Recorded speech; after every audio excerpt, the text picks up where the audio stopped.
बिस्मिल्लाहिर्रहमानिर्रहीम वस्सलातु वस्सलामु अला सय्यिदिल अंबिया'i वल मुरसलीन। सो हम डिस्कस करने जा रहे हैं BS 4 ईयर प्रोग्राम में 6 सेमेस्टर 2019 का paper related to gene cloning. Course code है इसका बॉट 313। तो स्टूडेंट्स की डिमांड पर जी मैं अब आप लोगों के साथ इंशाल्लाह ये सारे पेपर्स डिस्कस करूंगा 6 सेमेस्टर के। तो 2019 के पेपर के बारे में हम इंशाल्लाह इस वीडियो में बातें करेंगे। शॉर्ट क्वेश्चंस में आपको उसके आंसर्स बताऊंगा और एंड पर मैं उसके एक्सटेंसिव क्वेश्चंस भी आपको बताऊंगा इंशाल्लाह। और आने वाली वीडियोस में 2020 से ऑनवर्ड 2022 तक के पेपर्स को भी डिस्कस किया जाएगा। तो इसलिए आप विदाउट वेस्टिंग टाइम मेरे चैनल को सब्सक्राइब कर लें, बेल आइकॉन को प्रेस कर लें ताकि आप लोगों को नई वीडियोस की अपडेट्स मिलती रहें। और अगर आप में से कोई मेरा फ्री व्हाट्सएप ग्रुप ज्वाइन करना चाहता है, separate for female and separate for mails, तो वो मेरा व्हाट्सएप ग्रुप ज्वाइन कर ले। तो वो अपना व्हाट्सएप नंबर मेरा जो है वो जी वो आप नोट कर लें, +923466139239। आपको क्या करना है, मेरे चैनल को सब्सक्राइब करना है, स्क्रीनशॉट लेना है अपने शहर के नाम के साथ, अपने नाम के साथ और अपनी क्लास के नाम के साथ, मुझे मेरे व्हाट्सएप ग्रुप पर भेज देना। इंशाल्लाह मैं आपको फ्री ऑफ कॉस्ट अपने व्हाट्सएप ग्रुप में ज्वाइन कर लूंगा, जहां पर इन पेपर्स का PDF का मटेरियल भी आपको इंशाल्लाह मिल सकता है। तो हम चलते हैं इस डिस्कशन की तरफ। रब्बि इश्रह ली सदरी व यस्सिर ली अमरी वहलुल उक़दतम मिन लिसानी यफ़क़हू क़ौली। आमीन या रब्बुल आलमीन। सो पहला क्वेश्चन था जी, what is the function of yeast artificial chromosome, जिसको हम एब्रिविएशन करके YAC यानी कि यैक भी पढ़ सकते हैं। तो इसका आंसर आप लोग जी दो तरह से दे सकते हैं। देखें, पहली बात, यीस्ट आर्टिफिशियल क्रोमोसोम जो है वो एक तरह का वेक्टर है, ह्यूमन इंजीनियर DNA मॉलिक्यूल है, जो कि एज अ वेक्टर यूज होता है in gene cloning process. So use to clone the DNA sequences in yeast cells specially in during the budding. जब वो बडिंग का प्रोसेस चल रहा होता है उस वक्त हम इस सीक्वेंस की मदद से या इस वेक्टर की मदद से जीन्स को यूज कर सकते हैं for cloning. So YACs are often used in connection with the mapping and sequencing of the genomes. इसका मैं व्यू भी आपको दिखा देता हूं। अगर शॉर्ट क्वेश्चन में छोटी मोटी सी कोई आप साथ डायग्राम बनाना चाहें तो ये आप इसका दिखा सकते हैं। क्रोमोसोम जो कि मैंने जैसे बताया कि एज अ वेक्टर यूज हो सकता है। अब इसमें और चीजें क्या क्या आपको नजर आ सकती हैं ये मैं इसके बाद आपको दोबारा से बताता हूँ जी। इसमें आपको मिल सकता है एक centromere, telomeres, autonomous replicating sequences यानी कि ARS, element required for the replication and preservation of the YAC in yeast cells, और ARS जो है यानी कि autonomous replicating sequence. So these elements are thought to act as a replication origins. और इसको पहली दफा डिस्क्राइब किया था 1983 में बाय मरे एंड ज़ोस्टैक। तो इसमें भी आप लोग एक छोटी सी डायग्राम जैसे मैंने कहा ये साथ दिखा सकते हैं। तो ये सारी बातें आप लिखेंगे जब आपको ये शॉर्ट क्वेश्चन आएगा related to yeast artificial chromosome. Question number 2 की तरफ चलते हैं। What is the difference between transfection and transformation? Mostly transduction और ट्रांसफॉर्मेशन का डिफरेंस पूछा जाता है, तो इसलिए आप गौर से क्वेश्चंस को पहले पढ़ेंगे फिर आंसर देंगे ताकि आपका आंसर गलत ना हो। तो एक तरफ ट्रांसफेक्शन और एक तरफ ट्रांसफॉर्मेशन को आप कॉलम बनाकर इस तरह से शो कर सकते हैं। उनके डिफरेंसेस सुन लें। पहला डिफरेंस है जो ट्रांसफेक्शन है, that is the process of deliberately introducing the naked or purified nucleic acid into the eukaryotic cell. यानी transfection is related to the eukaryotic cell and transformation is related to the prokaryotic cell. So उसमें आप लिखेंगे direct uptake and incorporation of the exogenous genetic material from its surroundings through the cell membrane. दूसरा difference, introduces foreign DNA into the mammalian cells, यानी वही बात eukaryotic cells की बात हो रही है। जबकि दूसरी तरफ हम कहेंगे कि ट्रांसफॉर्मेशन इंट्रोड्यूस करवाता है फॉरेन DNA को इनटू प्लांट, यीस्ट और बैक्टीरियल सेल्स। तो इसमें प्रोकैरियोट्स भी सिर्फ और सिर्फ शामिल नहीं है, लेकिन इसमें प्लांट सेल्स भी शामिल हैं, इसमें यीस्ट सेल भी शामिल है जो कि यूकैरियोट्स हैं। तो इसी वजह से असल में जो डिफरेंस है वो आप लोगों को ममेलियन सेल का मिलेगा और दूसरी तरफ आप लोगों को इन चीजों का मिलेगा। तीसरी बात, यूजेस कैल्शियम फॉस्फेट, इसी तरह से precipitation, liposome, electroporation, gene gun technique and micro injection, they are all used for the gene transfer यानी कि ट्रांसफेक्शन। जबकि दूसरी तरफ using the chemical transformation, electroporation and particle bombardment is used for the transformation process. Question number 3 की तरफ चलते हैं। How 5 terminus end is different from the 3 terminus end, जिसको हम 5 प्राइम और 3 प्राइम भी बोलते हैं। तो इन दोनों का डिफरेंस है आसान है। तो आपको मालूम है कि जो 5 एंड और 3 एंड है, दोनों एंड्स पर आपको एक साइड पर शुगर फ्री मिलती है यानी हाइड्रोक्सिल ग्रुप फ्री होता है शुगर का, जो कि 3 एंड होता है, और 5 एंड पर फॉस्फेट फ्री होता है। सो 5 and 3 and means 5 prime and 3 prime which indicate the carbon numbers in the DNA sugar backbone. जो मैं डायग्राम भी आपको उसकी दिखा देता हूं साथ। तो ये छोटा सा व्यू भी दिखा सकते हैं और इसमें आप 5 एंड 3 एंड को इस तरह भी एक्सप्लेन कर सकते हैं जैसे आपको ये नजर आ रहा है, और साथ आप ये जिस तरह से एक न्यूक्लियोटाइड का स्ट्रक्चर होता है उसको बनाकर भी आप इसको शो कर सकते हैं। तो 5 carbon end has a phosphate group attached to it and 3 carbon end hydroxyl group जो कि शुगर का होता है। So this asymmetry gives a DNA strand a direction. तो इसी वजह से हम बोलते हैं कि 5 to 3 या 3 to 5। नेक्स्ट क्वेश्चन की तरफ चलते हैं। क्वेश्चन नंबर 4 था व्हाट आर एक्सॉन्स। समटाइम इनका डिफरेंस पूछा जाता है विद इंटेरॉन्स, लेकिन अभी ये डिफरेंस नहीं पूछा गया, जस्ट एक्सॉन्स के बारे में पूछा गया है। So these are the coding sections of an RNA transcript जिससे प्रोटीन आगे बनती हैं, और the DNA encoding it that are translated into protein. तो आरएनए के वो एरियाज जो ट्रांसलेट होते हैं इनटू प्रोटीन्स उनको एक्सॉन्स कहते हैं, और जो नहीं होते हैं उनको फिर इंट्रॉन्स का नाम दिया जाता है। So exons can be separated by intervening sections of the DNA that do not code for proteins, और जैसे मैंने बता दिया उनको इंट्रॉन्स का नाम देते हैं। तो इस तरह से आप अगेन छोटा सा व्यू बना दें क्रोमोसोम के अंदर, आपको देखेंगे एक्सॉन नजर आ रहा है, उसके बाद इंट्रॉन है, फिर एक्सॉन है।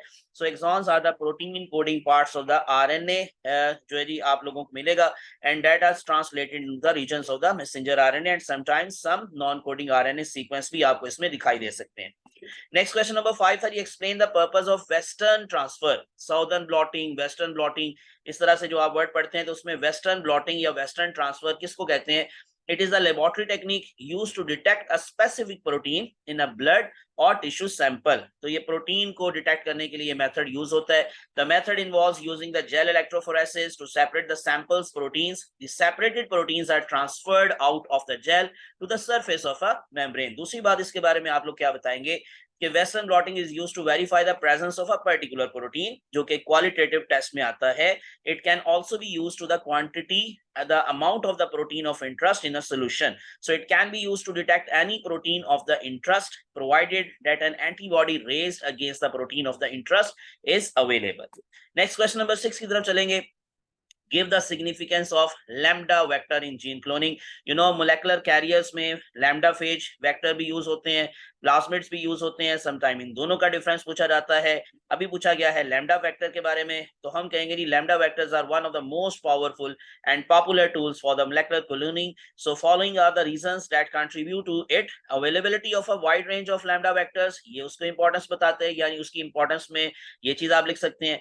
Rapid isolation of lambda DNA, high efficiency of commercially available in vitro packaging extracts. साथ आप एक व्यू बनाएंगे लैम्डा फेज वेक्टर का जैसे आपको ये दिखाई दे रहा है। सो इसके अलावा आप इसके बारे में क्या बातें कर सकते हैं, ये नेक्स्ट स्लाइड में देख लें। So lambda phage has been of major importance in the study of the specialized transduction. So transduction क्या है? वायरस के थ्रू बैक्टीरिया के जीन्स का दूसरे बैक्टीरिया में ट्रांसफर हो जाना, तो उसमें ये वाले भी यूज होते हैं, लैम्डा फेजेस भी यूज होते हैं। So these are specialized transduction is the process by which a restricted set of the bacterial genes are transferred to another bacterium. The genes that get transferred, donor genes, depend on where the phage genome is located on the chromosomes. Next question number 7 था जी linkers के बारे में। ये linkers की term जो biology में हम use करते हैं, स्पेशली मोलेकुलर बायोलॉजी में। So linkers are short double stranded sequences of DNA, पहली बात। So they have blunt ends, तो इनके दोनों एंड्स होते हैं, ब्लंट एंड्स का मतलब डबल स्ट्रैंडेड ही होते हैं। So they are chemically synthesized oligonucleotides, तो ये आर्टिफिशियली सिंथेसाइज किए जा सकते हैं। They are ligated with the blunt ends of the vector of the foreign DNA. दूसरी बात इसके बारे में आप क्या बताएंगे?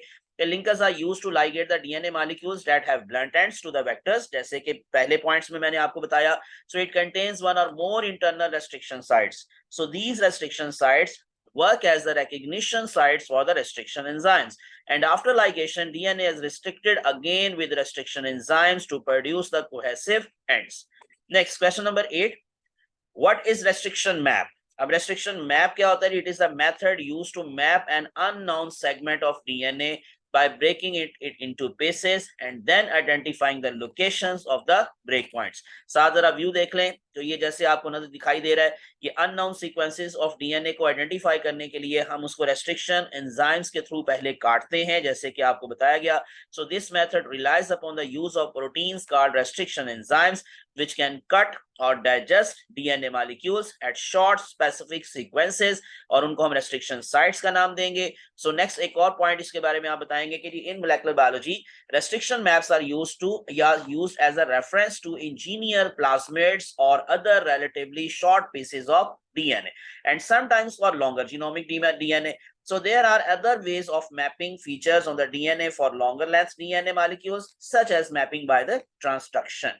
नेक्स्ट क्वेश्चन की तरफ चलेंगे जी. Question number 9, what is the purpose of polymerase chain reaction PCR. इसका पर्पस आपसे पूछा गया है. तो पहला पर्पस तो इसका होता है millions of copies of genes बनाना in with in a short period of time and at small place. So it is a laboratory technique for rapidly producing, जिसको हम amplification का नाम देंगे. So amplifying millions to billions of the copies of the specific segment of DNA, which can then be studied in the greater detail. दूसरी बात, PCR is a very sensitive technique that allows the rapid amplification of the specific segment of DNA. So PCR makes billions of copies of the specific DNA fragment of gene, which allows the detection and identification of the gene sequences using the visual techniques based upon the size and charge. और आप लोगों को मालूम है कि इसकी application जो है वो हम इसको यूज कर सकते हैं in diagnosis process, in diagnosis of the viruses involve in the different diseases like hepatitis etcetera.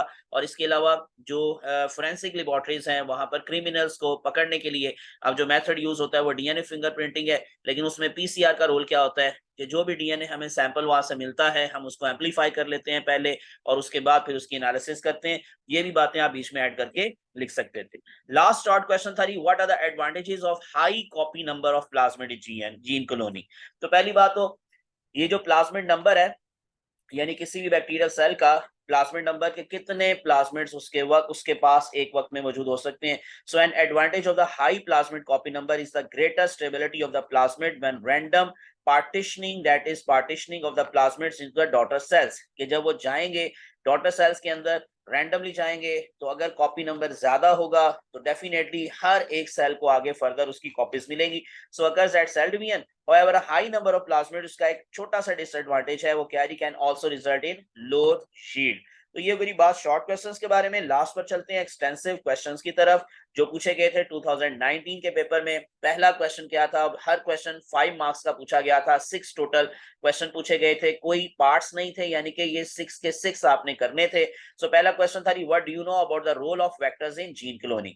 तो मैंने ऐसे वाली प्लाज्मिड्स का जिक्र करेंगे, इसमें लैम्डा फेजेस का जिक्र करेंगे वायरसेस के हवाले से. सो इसी तरह से आगे हम 13 का जिक्र करेंगे. Number 2, what are the basic features of the bacteriophages? Explain the lysogenic cycle of the phage. आसान था, आपको सारा लाइसोजेनिक साइकिल एक्सप्लेन करना है, बैक्टीरियोफेज का स्ट्रक्चर बनाना है, उसके फीचर्स लिखने हैं एटसेट्रा. नंबर 3 क्वेश्चन था explain briefly about the lambda phage as cloning vector. देखें एक ही बात को वो गुमाशुमा के बार बार पूछ रहा है. पहला क्वेश्चन भी यही है, दूसरा क्वेश्चन में भी वायरस की बात है, तीसरे क्वेश्चन में भी वो आपको वायरस का पूछ रहा है, और शॉर्ट क्वेश्चन में भी वायरस पूछ चुका है. तो देखें ये कितनी इंपॉर्टेंट बात है कि बार बार वो आपसे पूछ रहा है. Number 4, how TI plasmids cause crown gall disease in plants, explain briefly.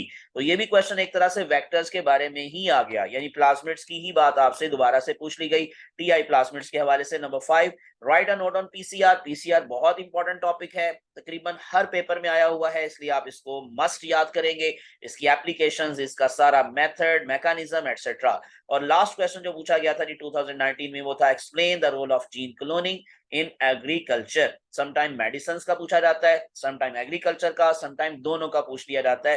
तो इसलिए आपको ये जो दो लास्ट पे क्वेश्चंस हैं, पीसीआर वाला और ये रोल ऑफ जेनेटिक इंजीनियरिंग या जीन क्लोनिंग वाला इन एग्रीकल्चर एंड मेडिसिन, ये टॉप ऑफ द लिस्ट आप लोग रखें अपनी प्रेपरेशन में. ये था 2019 का पेपर. उम्मीद है आप लोगों को इससे काफी हेल्प मिली होगी आपकी फाइनल प्रेपरेशन के लिए. So stay blessed, thanks for watching. मुझे अपनी दुआ में याद रखिएगा. अल्लाह आप सबका हामी नासिर हो. अल्लाह हाफिज.